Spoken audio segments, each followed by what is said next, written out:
Então, vamos começar essa conversa, essa troca, né? Como eu falei, não é isso aqui, não tem intenção, né? Porque a gente não tem um tempo hábil para ser um curso, e muito menos assim um trabalho individual e pessoal, né? Porque a gente aqui está pulando essa etapa de se apresentar, de saber o que é o yoga para cada um, como que já fez, já não fez, qual que é o conhecimento que tem, que não tem, né? Então, a gente está como se fosse mesmo um bate-papo aqui no café da manhã, assim, para que a gente pudesse trazer essa visão, né, de qual é o olhar do yoga sobre a vida, né? E de uma certa forma também deixar próximo, né, para todos e para qualquer pessoa, né, o yoga, porque a gente tem uma série de movimentos em que acabam deixando estreito um conhecimento que é muito amplo, né? Um conhecimento, uma verdade milenar, sagrada, em que envolve diversos pontos, né, de prática, de vida, de experiência. Então, essa abordagem vem de encontro também, né, com o nosso curso, com a nossa proposta de estar desenvolvendo cada vez mais o yoga integral, né, tanto que é um curso que a gente chama assim, não é formação, né, é forma-ação, né, porque a gente tem esse ênfase, né, na ação mesmo, na vida, e aí a gente pega essa frase, eu vou só trazer aqui também, fiz aqui uns PPTzinhos assim, umas imagens só para poder deixar ilustrar, né, que é tão bom a gente poder enxergar e, e ver aqui certinho. Vocês me falam se vocês estão vendo certinho aí também esse slide. Espera aí que ele ainda deu uma enroscadinha aqui. Ops. Ele está pensando, deixa ele pensar um pouco, porque acho que tem um monte de coisa aberta aqui e ele confunde as histórias. E isso até é bom, né? Porque isso é interessante, assim, são tantas informações também que chegam de uma forma bem superficial, né? Assim, o yoga, aleluia. E aí a gente recebe isso tudo de acordo com as nossas interpretações e como que é essa estrutura mesmo, né? Essa tão consolidada que nos dá suporte para viver uma vida melhor, né? Para experienciar a vida melhor. Então, essa frase toda a vida é yoga, que é a nossa frase assim de trabalho, de desenvolvimento, de aprimoramento, de aprendizado, primeiro nosso, né, pessoal, das pessoas que fazem parte desse trabalho, e depois as pessoas também que estão, né, irradiando aí esse trabalho e expandindo cada vez mais, né.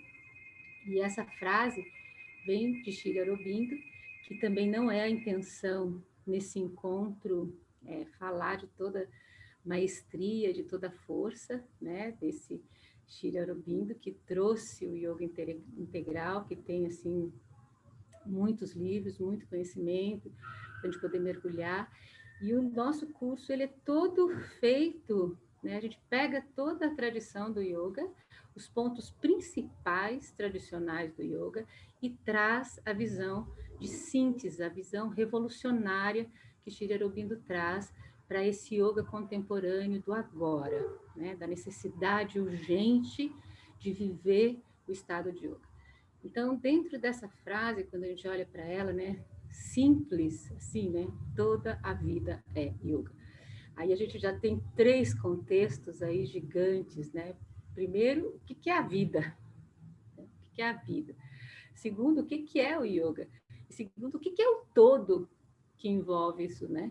Então, por isso que eu gosto muito da gente poder olhar para o simples e trazer aquilo que é forte e essencial no simples, porque é ele que dá suporte para a complexidade e expansão de todas as outras coisas.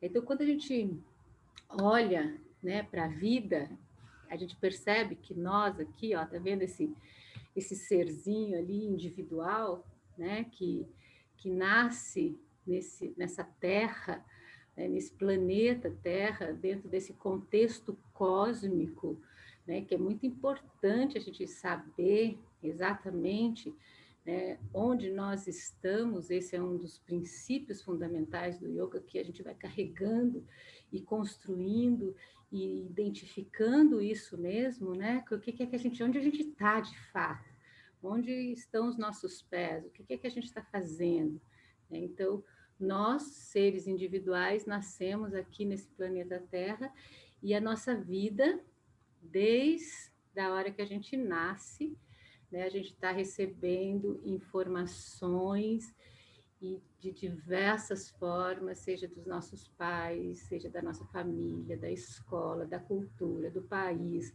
da sociedade, da economia, o tempo todo, né, da internet, meio social, econômico, todos eles trazendo informações para nós daquilo, né, que é externo e das exigências externas que compõem, né, essa estrutura da experiência humana. Então, de repente, em algum momento, quando a gente para, ou mesmo se a gente não para, quando a gente olha, né, no aspecto geral de todos, assim, as pessoas estão buscando dar conta de tudo, né? Daquilo que eu como, daquilo que eu me relaciono, daquilo que eu faço, daquilo que eu tenho que ter, das contas que eu tenho que pagar, das identidades que eu tenho que vestir, das personalidades que eu tenho que assumir, do meu amigo que eu tenho que ligar, da minha mãe que eu tenho que fazer, da mãe que eu tenho que ser. E por aí vai uma série de requisições, né? E nós, aí, seres individuais nesse centro, mexendo e movimentando a vida para dar conta de toda essa história, né? E aí o que acontece na maioria das vezes, né? O que acontece na maioria das vezes é que nós, isso é um dado científico que é muito precioso, que muito me motiva a estudar o yoga, é que nós vivemos, nós seres humanos, no modo geral, vivemos cerca de 80% no piloto automático. Ou seja, a gente não sabe o que está fazendo. A gente come, mas a gente não sabe o que está comendo. A gente dorme, mas a gente não sabe a qualidade do nosso sono. A gente conversa, encontra com o outro, mas a gente não sabe a qualidade. A gente não sabe o que o outro está falando de fato. A gente não sabe o que as nossas palavras estão dizendo. A gente não sabe o que a gente está sentindo. Ou seja, a gente passa a vida sendo levado por esses fluxos de requisições e necessidades do ter que fazer, e a gente se distancia do modo ser, né? Daquilo que nós somos mesmo de fato, né? Então, essa relação do meu universo interno, daquilo que eu nasci, da potência, dessa chama vital que me trouxe para experimentar a vida humana, né? Essa chama vital, ela continua durante toda a nossa vida, porém, ela vai sendo obstruída, né, por essas diversas camadas de necessidades e requisições.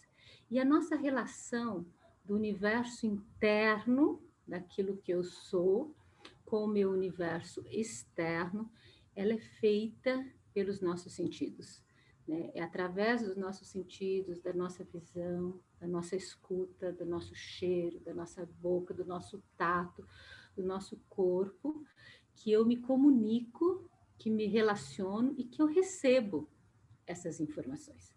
E que eu recebo isso dentro de mim. Então, esses são as janelas da alma, né? Que é a janela dessa chama divina que está ali dentro, né? E aí, né, o yoga vem para te fazer essa pergunta, né? Vem para nos fazer essa pergunta. Quem somos nós? Quem somos nós de fato no meio de todas essas necessidades e essas turbulências e essas requisições? Quem sou? Quem eu sou? Né?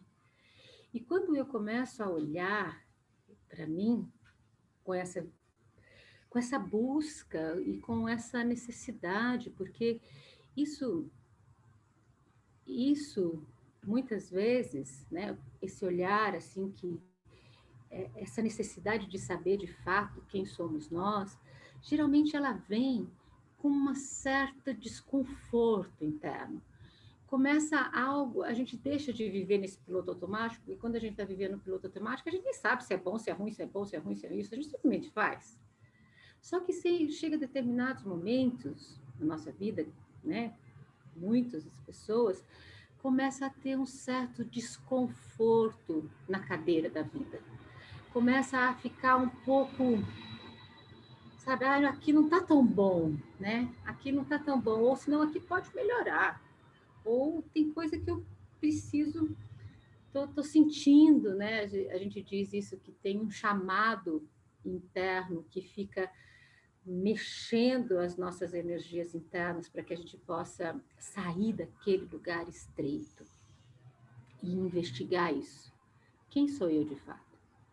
Aí, essa primeira pergunta, que é a base de todo o nosso estudo, né? A gente leva essa investigação e esse olhar para sempre aí da nossa vida, porque a gente vai estar tateando esse lugar entre o universo interno e o universo externo, e reconhecendo que, de repente, aquela criança que eu achava que eu era, aquela adolescente, hoje eu já não sou mais. Ou se, de repente, aquela professora de yoga que eu era há 10 anos atrás, hoje eu já não sou mais. Ou aquela pessoa que era fulano de tal, que tinha uma determinada casa, uma determinada família, um determinado trabalho, já não é mais, né? E assim vai, né? A nossa vida acontecendo em processos de mudança constante, que isso é a lei universal, mudanças constantes daquilo que superficialmente vai modificando. Então, se modifica, não pode ser eu, de fato. Isso pode sim fazer parte de uma história, de uma novela, de um filme, de um cenário que eu vivo naquele momento, porque aquilo me traz uma determinada experiência, me traz uma determinada possibilidade de aprimoramento. Mas se modifica, não sou eu, de fato, porque deve existir em nós algo, né, que seja mais forte e mais potente do que aquilo que passa, do que aquilo que se transforma constantemente. Então, a busca, né, o encontro, eu costumo dizer também que yoga não é busca, que yoga é um encontro dessa realidade mais consistente do que de fato estamos fazendo aqui, né? Do que de fato nós somos. Esse é o caminho do Dharma. No momento em que a gente reconhece e encontra quem nós somos, nós podemos fazer muito mais sentido, primeiro para nós mesmos, né? Para a nossa própria vida. E se eu sou muito mais consistente, verdadeira, feliz, porque uma coisa é certa, a felicidade é um atributo divino, não a felicidade passageira, porque a felicidade passageira entra nesse outro campo, mas a felicidade autêntica, independente, até na tristeza profunda ela existe, isso é um atributo divino. Então, nesse reconhecimento, eu começo a viver a vida em um lugar diferente das minhas necessidades ter e fazer. Começo a viver a vida de um ponto do ser. E é esse, né, o caminho que o yoga propõe. É esse o caminho que o yoga propõe como um encontro de si mesmo. E aí, voltando lá naquele slidezinho aqui, para eu poder te trazer também, né, a visão, opa, aqui, essa visão do se olhar, né, essa visão que primeiro, quando a gente olha no espelho, a gente vai ver todas as nossas características, o cabelo branco, cabelo longo, tô feia, tô magra, tô gorda, tô isso, tô aquilo, tô aquilo, tô aquilo, tô aquilo. Mas ok, né? Isso faz parte aí desse figurino. Mas será que não tem algo por dentro disso? Maior que isso? Mais amplo que isso? Mais consistente que isso? Então, eu trouxe essa imagem só para a gente poder olhar um pouquinho e reconhecer como são os aspectos da nossa percepção. Então, quando você olha para essa imagem, o que você vê? Você vê um cara olhando para você de frente? Você vê um cara olhando para frente e não olhando para você?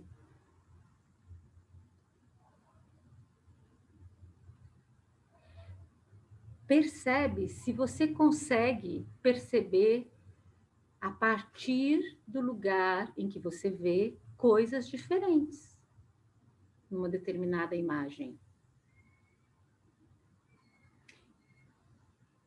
Todo mundo percebeu isso? Faz assim para mim. Vê, não vê, vê, não vê, vê, não vê, vê, não vê, né?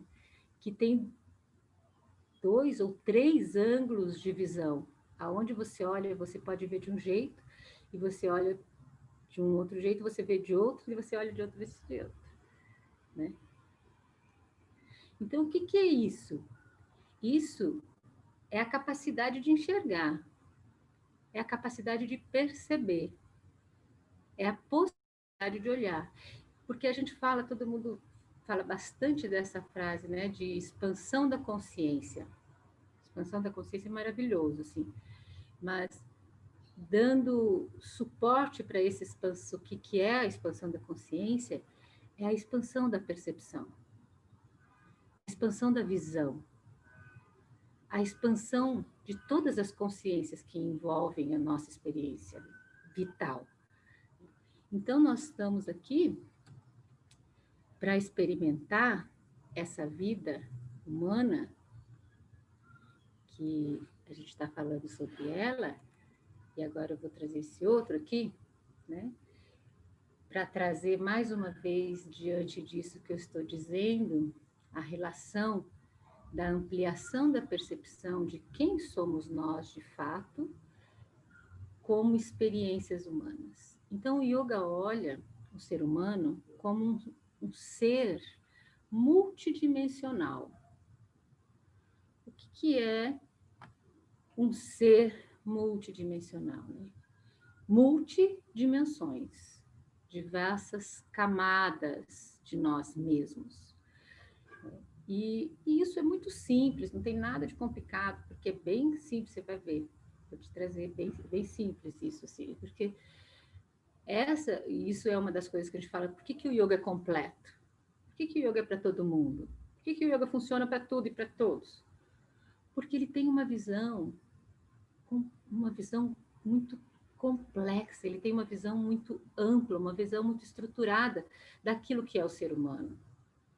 Então, nessas camadas multidimensionais, nós temos basicamente, né, de uma forma simples, direta, 5 camadas.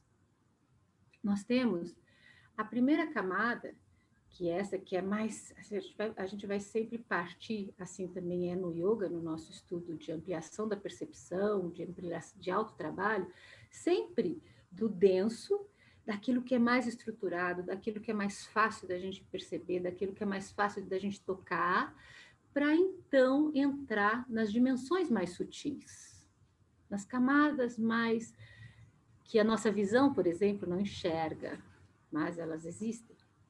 Então, do denso ao mais sutil, essas 5 camadas, a primeira camada é o nosso corpo físico, é Ana Maya Kosha, o corpo feito de alimento, né? Esse corpo estrutural da matéria, dos ossos, dos órgãos, da pele. Né? Toda essa relação do meu corpo físico é a minha primeira camada, é a minha casa, é onde o meu espírito ou a minha alma habita. para experimentar a vida humana. Então, tudo que eu faço com o meu corpo interfere diretamente nas outras camadas. E tudo que acontece fora interfere diretamente nessa minha camada mais densa, porque olha só, eu tô aqui, né? Tô aqui me relacionando, né? O som chega, toca a minha pele, o sol vem e entra, um fala uma coisa, meu corpo é um escudo, né? Meu corpo é um nosso corpo está registrado toda a nossa história. Nosso corpo é o passado vivo, presente, assim como o nosso corpo também guarda o nosso futuro. Então, está tudo aqui na nossa pele. Então, quando a gente faz asanas, posturas, né, a gente não quer só fazer postura para deixar o corpo vivo, para deixar o corpo forte, porque sim, é necessário cuidar bem da nossa casa. Cada um cuida bem do seu carro, da sua casa. E o corpo é sua maior casa, seu maior veículo. Então, a gente cuida bem do corpo com aquilo que a gente come, com o nosso descanso, com os nossos movimentos, para que esse lugar que percorre a vida possa ser um lugar saudável, pode ser um lugar propício, né, confortável para viver. Então, essa é a nossa primeira camada, o corpo físico. A segunda camada, já sutilizando um pouquinho, mas ainda bem palpável, consistente, fácil da gente perceber, é o nosso corpo de energia, é o nosso corpo prânico. Se você não tiver o corpo prânico, a sua respiração, prana significa bioenergia, a energia da vida, tudo que tem vida, desde o menor partícula até os maiores seres vivos, tem prana. Então, prana é a característica, é a força da vida. Então, nós, cada vez que a gente respira, cada vez que a gente toma sol, cada vez que a gente come, a gente absorve esse principal alimento para a vida, que é o prana maya kosha, o corpo feito de energia. Se você respirar fundo, você tem aí já a percepção de dois corpos, o seu corpo físico e a sua respiração funcionando em conjunto, né? Em conjunto. Aí o terceiro corpo, que você também reconhece muito próximo de você, né? Todos eles estão próximos de nós, porque somos, né? Mas fácil da gente reconhecer é o campo da mente. É o Manomaya Kosha, nosso campo mental, onde estão registradas as nossas ideias, as nossas crenças, as nossas histórias, os conteúdos, onde estão registrados e guardados todas as sementes. O campo da mente é o campo que estão guardadas todas as sementes. Sementes saudáveis e sementes não tão saudáveis. Uma das coisas da consciência, da expansão da consciência, é que nós começamos a fazermos escolhas mais consistentes, mais conscientes, escolhas mais saudáveis, para que a gente possa cuidar dessa semente mais potente, forte, que é bonita, e não das sementes que nos carregam para um lugar de sofrimento, de dor, de doenças, de medo, de ansiedade, de densidade, de escuridão. Então, esse campo, Manomaya Kosha, o campo da mente, ele começa a ser formado lá no nosso início da nossa vida, na nossa experiência, e vai indo, e a gente vai o tempo todo com ele, né? E todos esses campos a gente coloca na nossa mesa de trabalho no yoga. A gente coloca, é como se nós olhássemos o tabuleiro da vida e olhássemos quais são as peças que fazem parte desse jogo.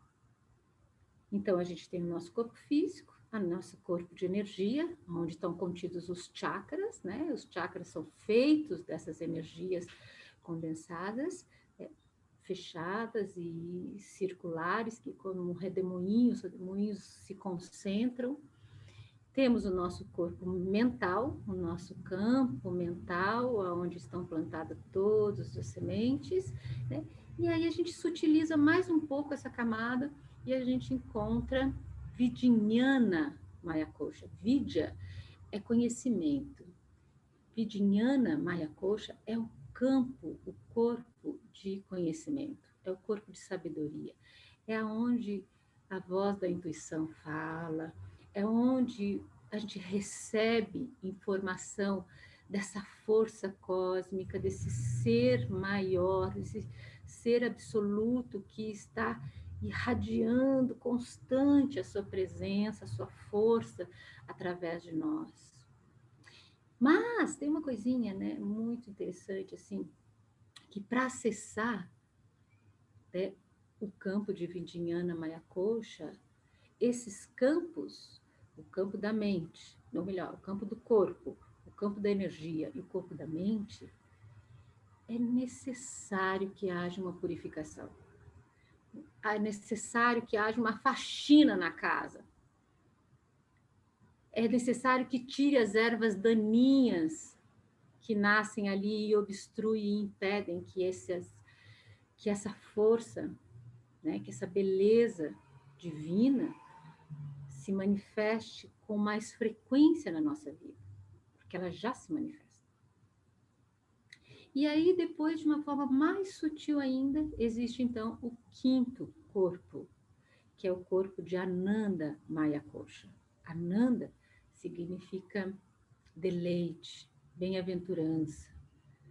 É o campo e o corpo da irradiação e da presença divina constante, dessa força constante em nós. Então, o yoga usa esse como se fosse um mapa, o mapa dos koshas, o mapa dessas camadas, para que a gente possa conhecer, se apropriar, limpar, organizar, purificar e potencializar cada um desses 5 campos. Cada um desses 5 campos. Para cada um dessas 5 camadas, existe no yoga ferramentas específicas, instrumentos específicos para atuação em cada um desses corpos. Mas aí agora, trazendo isso para toda a vida é yoga. Toda a vida é yoga. Então a gente compreende e separa um pouco essas dimensões, né? A gente separa somente para poder olhar para cada uma delas, para afinar o foco do nosso trabalho pessoal. A gente separa só para reconhecer, mas a gente sabe que é tudo junto, que não tem separação, que todas elas funcionam em conjunto constantemente. Mas aí, quando a gente, então, trazendo, né, essa visão dos 5 coxas para a nossa vida, a gente percebe que vamos pegar só o nosso dia, ao invés de ser toda a nossa vida, só o dia. Que desde a hora que a gente acorda, até a hora que a gente vai dormir, e inclusive na hora que a gente dorme, né, as nossas 24 horas, essas 5 camadas estão presentes. Então, quando a gente mergulha nessa frase de que toda a vida é yoga, eu não vou fazer yoga, eu não vou cuidar do meu corpo ou olhar para o meu corpo apenas no momento em que eu entro em cima do tapetinho. Porque o tapete me oferece estrutura para mergulhar mais e aproximar mais. Mas eu vou olhar para o meu corpo diariamente. Eu vou ter essa comum união, esse estado de yoga durante o meu dia todo. Aí eu sei da minha postura, eu sei como eu estou sentada, eu sei como eu estou andando, Eu sei se a minha necessidade é de descansar, se a minha necessidade é de comer, se a minha necessidade é de tomar banho, se eu estou sujo, se eu estou limpo, se eu preciso.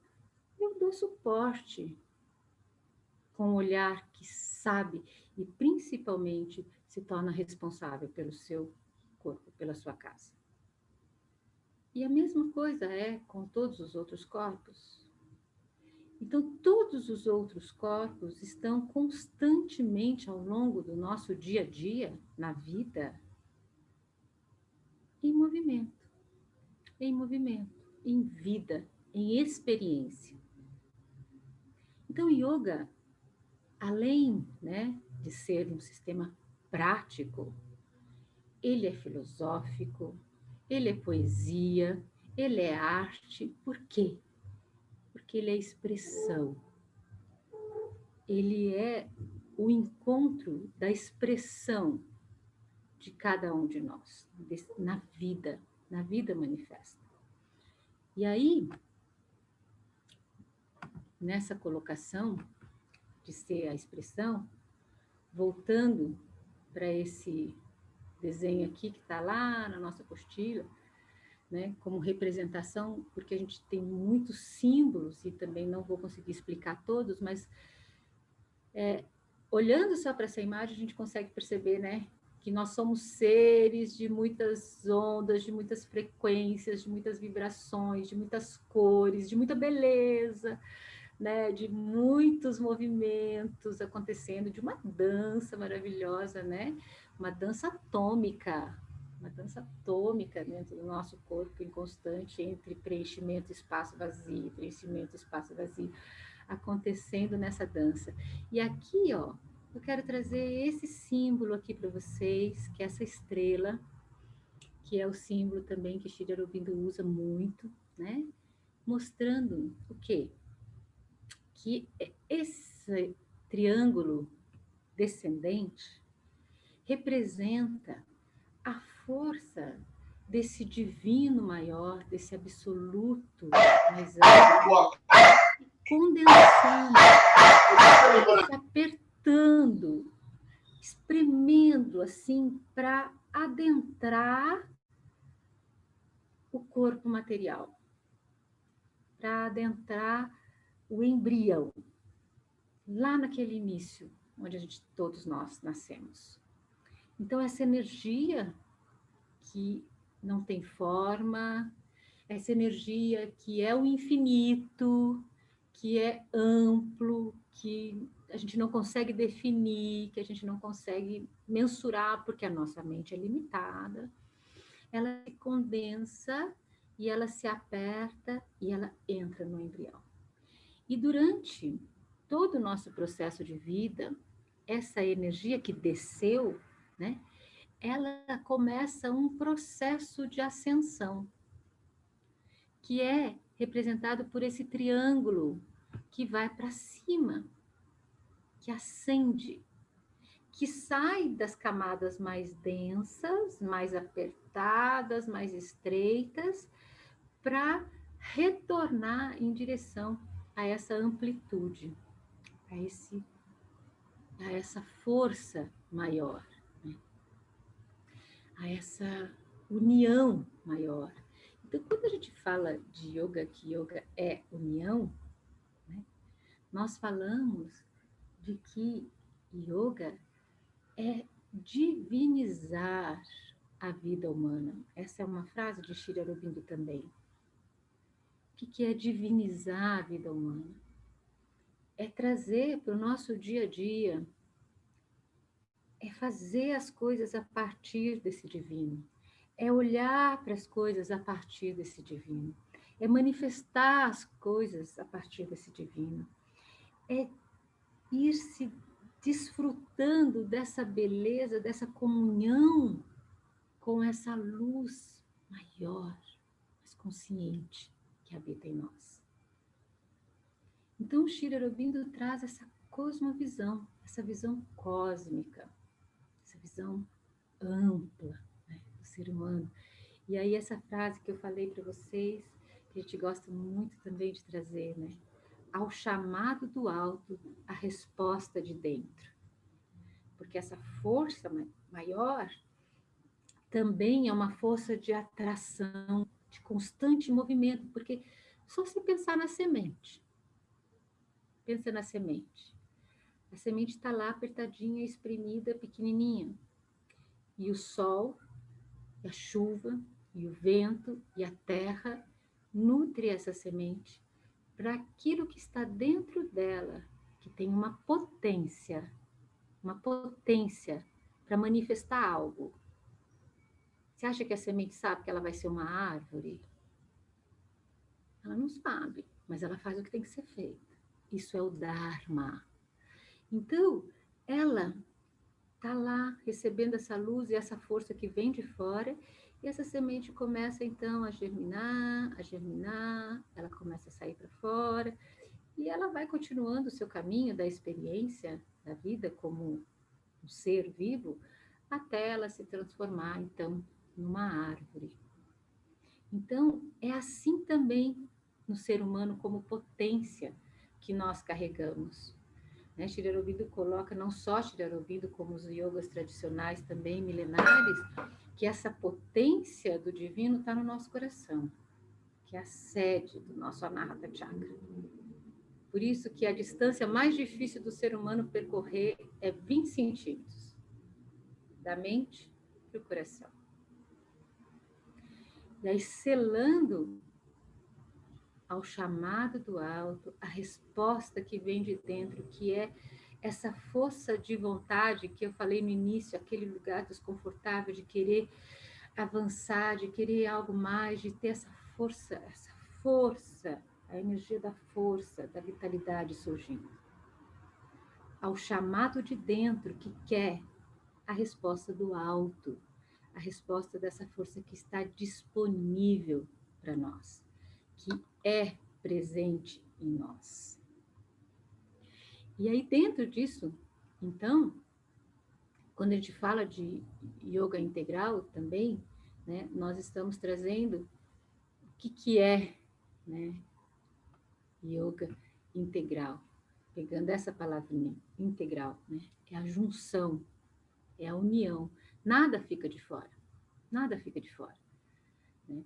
O yoga integral não tem um método específico que vai encaixotar a gente. Pelo contrário, quer tirar a gente da caixinha, né? Quer nos dar liberdade, quer trazer as potências dessa semente que habita em cada um de nós para se manifestar, cada um na sua história, na sua individualidade, mas fazendo com que toda a história da humanidade faça um sentido maior, seja mais consciente.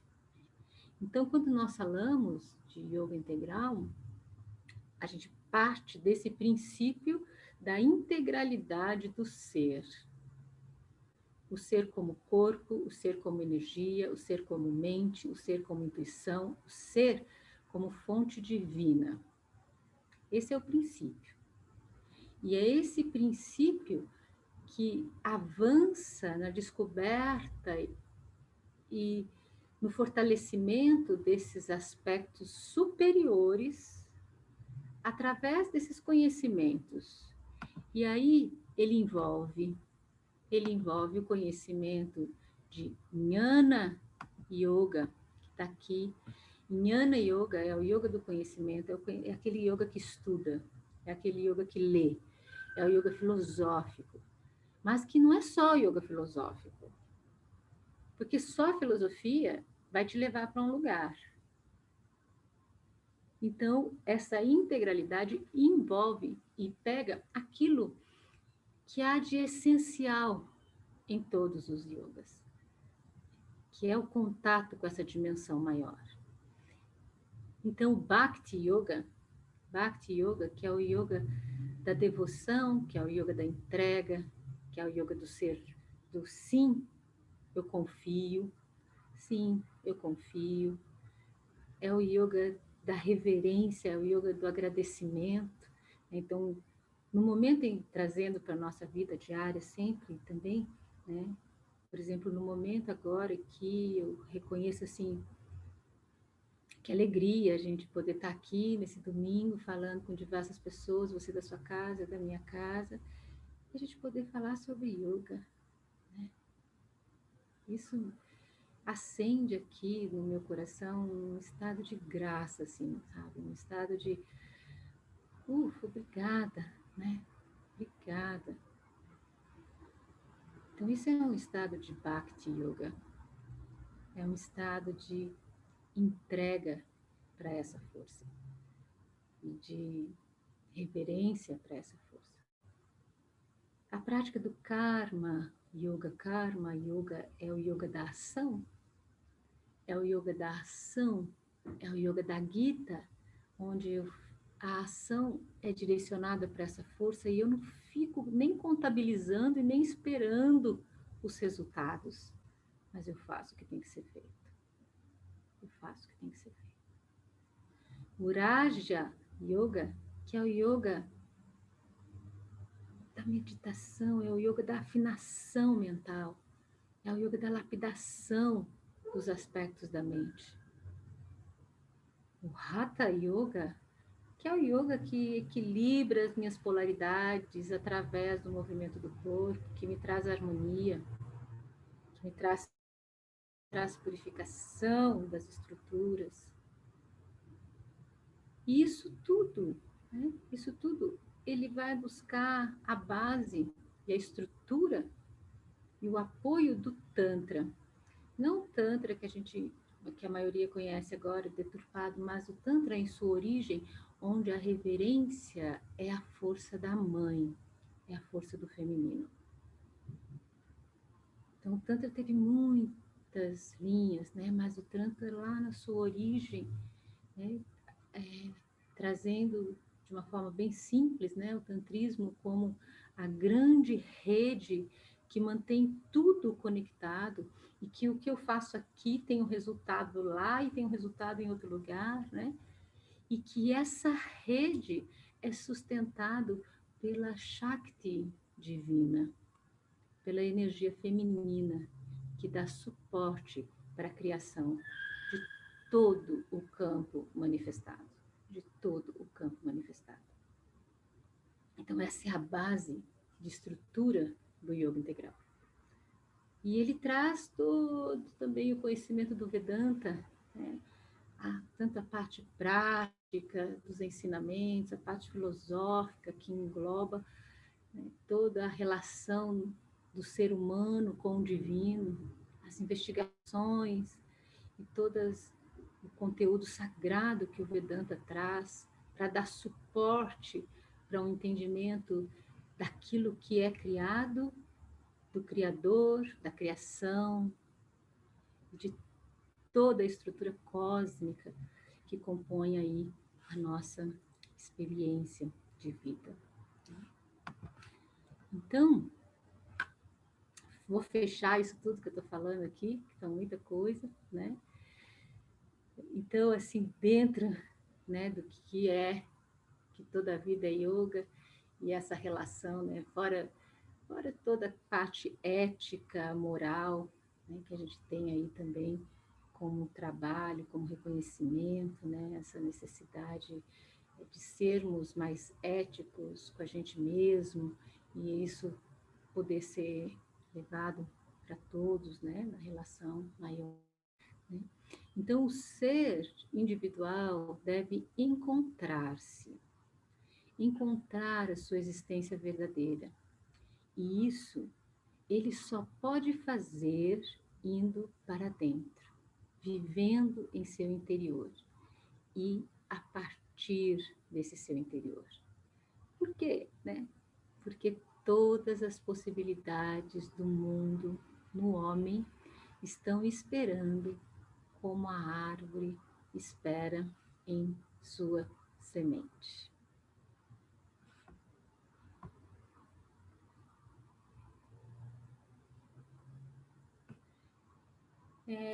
Eu acho que eu vou parar um pouco por aqui, assim, para ver, ouvir, se alguém quer colocar mais alguma coisa, se alguém quer perguntar, né?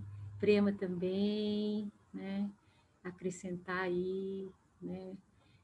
Que a gente quer passar a filosofia milenária em meia hora, né? Então, A gente quer trazer deixar isso aí flutuando, assim, né? Movimentando as energias mais estreitas, mais apertadas, para realmente abrir espaço aí e chegar a essas informações, né?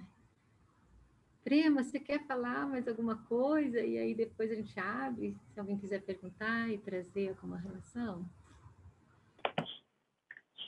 Sim, bom dia, todos, todas. Na hora que você estava falando, no começo, né, me veio aqui um trecho de um texto do Sato Prendo, daquele livro Tirurubim da Aventura da Consciência, que é muito interessante, né, que ele cita aqui um trecho que fala sobre a ascensão da consciência. E, né, o que é o yoga nisso, né? Você começou a desenvolver isso, né? Falando o que é yoga, toda a vida é yoga, né? E o que é o yoga na nossa vida, né? Como que a gente enxerga e aplica, né?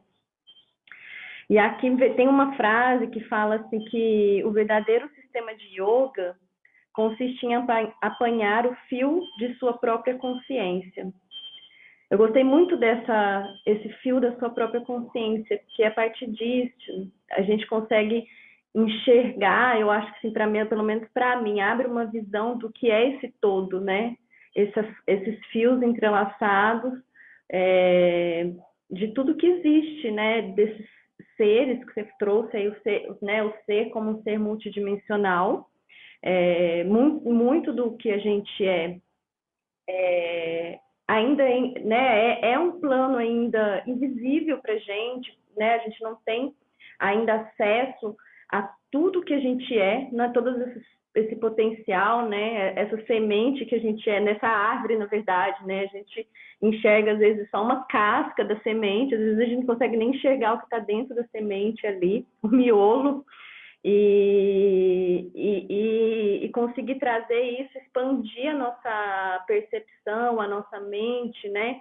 Enxergando esse fio que liga todas as coisas, todas as ações, os pensamentos, os sentimentos, né? Que o yoga é isso, é a gente acompanhar toda isso que acontece, né? Na nossa vida, né? Isso é o yoga.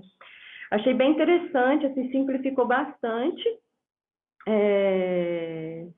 Um trecho aqui ele fala que é um trecho do Rig Veda, né, que é um dos Vedas, e traz assim também, depois ele traz, nessa mesma parte, tem mais coisas, depois eu vou entrar, eu acho que ainda não cabe, sobre a questão de explorar o silêncio, né? Porque a gente fala muito sobre isso, né? Como que é o silêncio? E eu acho que uma das coisas que as pessoas têm dificuldade, assim, quando quer entender o silêncio, né? Quer com a mente entrar no silêncio. E aí ele fala aqui que o explorador ele não deve impor o silêncio, porque uma das coisas que a gente percebe, né, conduzindo prática, ou conversando com alunos, conversando com as pessoas, que às vezes as pessoas querem impor um silêncio, né? Porque se fala que precisa de silêncio, mas como que se chega a esse silêncio, né? E aí ele fala que o silêncio não é um fim, né? O silêncio não é um fim, é um meio. E é uma parte muito linda que fala assim, é como um solfejo ao se reproduzir uma melodia, e inúmeras são as melodias, dia após dia. E à medida que sua consciência se concretiza, o explorador tem centenas de minúsculas experiências quase imperceptíveis.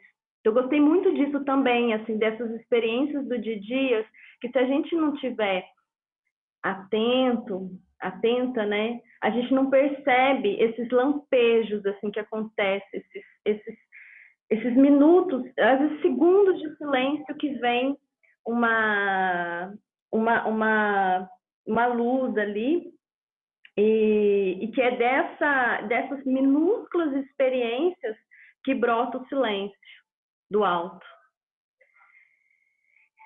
Então, fica aí esse trecho aí para a gente investigar mesmo, assim, para a gente trazer para a vida e investigar, assim, quando que esse silêncio acontece, o que eu estou fazendo quando esse silêncio, nossa, entrei, né, nesse silêncio. Estava conversando com uma amiga, e aí trazendo aí uma coisa bem prática, assim, uma experiência de uma pessoa que compartilhou comigo essa semana, que ela entrou num processo muito difícil esse ano, né, com ela mesma, questionando muito o desconforto que a Lili falou, né, questionando, desconfortável, não, mas não é assim, não é desse jeito, né, onde eu quero estar, não é dessa forma, tal, entrou nesse questionamento com ela mesma, e aí ela parou tudo que ela fazia, tipo, parou, preciso parar, preciso entender para onde que eu vou. E quando ela parou, o que ela teve vontade de fazer foi muito simples, gente. Ela falou que estava andando um dia, pegou um pedaço de pau na rua e falou assim: vou levar esse pau para casa. Ela achou lindo o pau, foi uma coisa assim. Ela achou que lindo esse pedaço de pau. Aí tinha umas folhinhas verdes, assim, né? Aí falou assim: nossa, ele está aqui, mas ele está vivo, né? Então, assim, isso despertou nela, assim, um negócio, assim, eu acho isso muito divino, assim, eu tô contando porque me encantou muito essa percepção dela, assim, do simples, né? Isso, né, pra gente é um entendimento do yoga na vida. E aí ela levou isso para casa e não sabia o que ia fazer, e aí ela teve vontade de fazer alguma coisa manual com aquilo lá, fazer uma arte, um artesanato, e ela começou a fazer macramê. E ela falou que foi começar a fazer macramê, que ela ficou dias, horas e dias fazendo macramê, que ela entrou num lugar de um estado de silêncio, que ela falou que nunca tinha experienciado esse silêncio na vida dela. Então foi uma coisa muito simples, ela deu, tipo assim, ela deu atenção a um galho que estava na rua, e isso levou ela para um estado de experiência de silêncio que ela nunca tinha experienciado. Então, eu acho que essa atenção na vida, né, esse é o yoga, né, esse olhar atento para tudo que acontece, para o simples, e esses lampejos, né, essa coisa o silêncio, ele se apresenta no momento que a gente está aberto, receptivo a ele, né? Então é isso que eu queria compartilhar com vocês. Passo a palavra. Eu vou pegar um pouquinho, assim, lindo, né? Porque realmente, quando a gente fala de yoga, a gente fala de silêncio, né? Uma coisa inseparável da outra. Então, eu trago também essa frase inicial lá de Sri Aurobindo, que diz, né? Que não existe yoga numa mente inquieta. Por que não existe yoga numa mente inquieta? Porque a mente que tem muitas confusões, muitas ideias, muitos pensamentos, muito blá blá blá, né? Que é interessante a gente observar quais são as qualidades desse nosso monólogo, né? Porque é um monólogo com a gente mesmo, a gente fica encenando. É muito bom. Eu gosto muito dessa imagem assim, ó, no decorrer da minha vida, no meu dia a dia, né? Quando em alguns momentos eu percebo que é como se fosse uma história em quadrinho que está dentro de mim, né? Tem um personagem falando, ou a outra fala outra coisa, a outra fala outra coisa, e as coisas ficam eu falo, opa, gente, silêncio agora, vamos ficar quieto, todo mundo já falou bastante, né? Vamos dar um time agora, dar um time, assim, né? Porque se a gente se identifica com isso, esse blá, blá, blá mental, ele é contínuo. E ele é contínuo. E quando ele é contínuo na nossa vida, ele impede a gente de trazer isso que a Prema falou, assim, da gente olhar para a riqueza dos detalhes de cada instante da nossa vida. A riqueza dos detalhes de cada instante da nossa vida. Seja tomar algo, seja estar pertinho de alguém, seja estar respirando, seja estar deitado, seja estar lendo, seja seja comendo, né? Qualquer atitude que seja assim para nós, ó. Nossa, eu estou vivo. É a minha vida acontecendo. é a minha vida acontecendo. E como que eu estou vivendo essa minha vida? O que eu estou fazendo com ela? E porque nós vamos cultivando um espaço interno, possibilitando que haja esse silêncio maior. Porque, na realidade, quando a gente começa a observar bem, esse silêncio maior é o campo de fundo de tudo o que acontece. Tudo o que acontece, seja a nível mental, seja a nível emocional, seja meu corpo, seja nas paisagens, qualquer um dos lugares que a gente esteja, o silêncio é o campo de fundo, é o pano de fundo. Só que nós somos educados, né, e condicionados a identificar não com o pano de fundo, mas com os cenários que vêm na frente. Então, a gente não permite vivenciar, porque inclusive é um lugar muito precioso, assim, que na maioria das vezes o silêncio incomoda. Um silêncio, você está do lado de uma pessoa, às vezes você tem necessidade de ficar falando para preencher um espaço. Ou você está só consigo mesmo, você não consegue nem ficar quietinho um pouquinho com você, não consegue nem deixar o seu corpo sentado quieto um pouco, ou parar de fazer determinadas atividades, ou não se identificar com a constância do fluxo. E o silêncio, né, é o campo mais próximo, não mais próximo, mas o campo de vibração onde é mais perceptível também o divino. Embora também seja na flor, na música, em diversos campos manifestos, né? Mas o silêncio é um campo de possibilidades, de sensações, de expressão, de percepções, de insights, de conhecimento, de tudo. Então, por isso que também, né, assim, não existe como falar de yoga se não falar de meditação. Falar de meditação é trabalhar no campo da mente, reconhecer os aspectos mentais, para então reconhecer a possibilidade do silêncio e a comum união dessa força, desse divino dando suporte e irradiando, iluminando cada momento aí da nossa vida, instante em instante. Então, muito bom. Vou passar também, se alguém quiser trazer mais alguma coisa, colocar aí vocês, meninos que fazem o curso de formação, assim, alguma coisa que vocês queiram trazer como apresentação, todos, qualquer um, faça a palavra.